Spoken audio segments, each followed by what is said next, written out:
I got this. Bear, you stay over there. I might need you. This is kind of like a movie. You're watching a guy go through his life and back to his fucking subconscious again. And the subconscious is saying,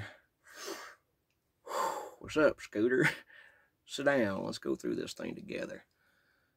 Find a balance inside of you. Once and for all." I do have that voice in my head. That is a character.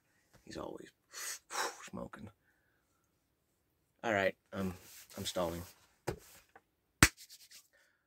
First of all, I am telling you the story, so I survived. I guess that much is obvious. Or is it?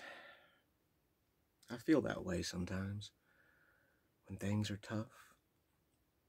The world weighs a lifetime. And I weigh nothing. It doesn't seem real. Let me explain why. I love puzzles. I always have. There is something about the intricate, sometimes sideways glance it takes to solve an enigma that I have always found very comforting. When I was 3 years old, my grandfather gave me a long length of rope to play with. He had tied about 20 knots in it. Not an easy task since he had only one arm, and he told me the next time I saw him he would give me $1 for every one of the knots I had worked out. I had them all untied before we even got back home. When we got home, I took the rope to the backyard,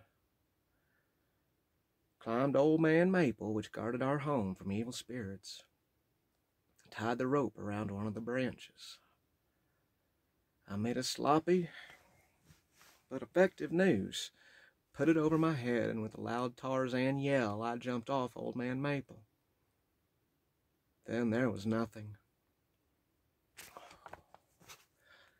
And much like a scene in a movie where we are looking through my eyes, there I am walking through the tall grass. Bugs and grasshoppers scatter around my legs. The wind blows the grass as I walk up the steps to the back door. See my hand grasp the doorknob, turn it, and as we walk inside, we see the outline of my dad sitting at the kitchen table. Do not bother trying to picture his face or his body, because after this he won't fade from this story. Now hear the crunch of the gravel as my mom pulls into the driveway. Hear the car door slam.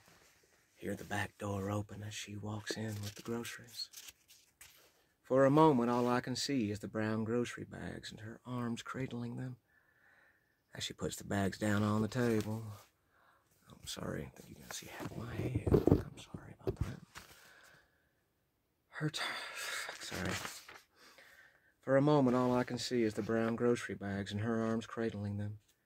As she puts the bags down on the table, I see her turn and look down at me with a smile. She's about to give me a kiss when she stops. Her hand reaches up and her soft fingers turn my head from side to side. With a loud hiss, she traces the rope burn on my neck. Then there was nothing. I now see her on the phone talking to Grandma. His neck is just one massive rope burn, but there isn't a mark on his face at all. She starts to cry. I went out and saw the rope on Old Man Maple, and there was no way his head should have fit through. She sobs again. He should be dead. Then there's nothing. The thing about someone telling you a story, you know they survived. Did I survive? Am I telling you a story? Or am I still swinging from Old Man Maple, and this has all been me living a strange life in several short, gasping breaths? Memories come back to me like little stories with no beginnings or endings. Just small scenes that fade to black, and then another one will begin. Why are they doing this? Again, I don't know. If you find my story interesting and stick around, I am hoping we will find out together. The Lenshelds. These kids are evil. It was early 80s, probably 81 or 82. Mom was married to her second husband. and we were riding in one of those vans that was decked out for the 70s lifestyle of parties and orgies. There was a small round poker table bolted to the floor. Wow. It came with handy holes for your drinks and small spaces for the poker cards and poker chips to rest in. Hang on.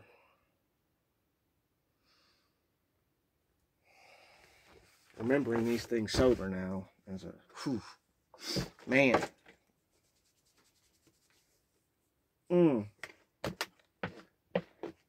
That's why I drank for so many fucking years. Truly remembering that stuff like I do, where I can just go back there, remember everything. Used to be too much. Now I just have to stop and breathe occasionally.